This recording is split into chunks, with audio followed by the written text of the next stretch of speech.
Hey guys, Lance, the option teacher here. Just wanted to go over a really good setup we got on the SRX levels today.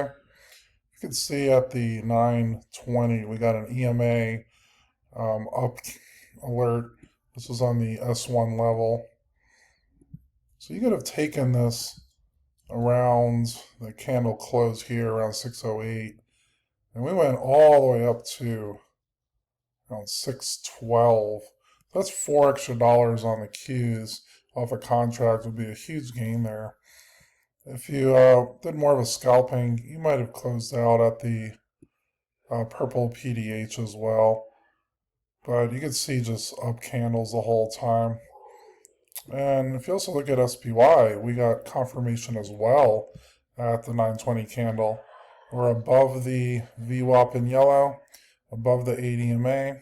Could have taken this at 9:25 and rode it all the way up from around 677 to around 681. So this is a good example of having both SPY and QQQ available to see confirmation on both of these tickers. That gives us a little bit more confidence that it should work out in our favor.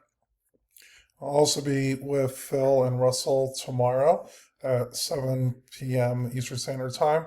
We're going to go over some of the strategies that I use on these levels, and there's going to be some special events for tomorrow. I'm not going to pitch it all right away, but you'll see when it comes out, and I'll see you guys tomorrow at 7. Have a good one.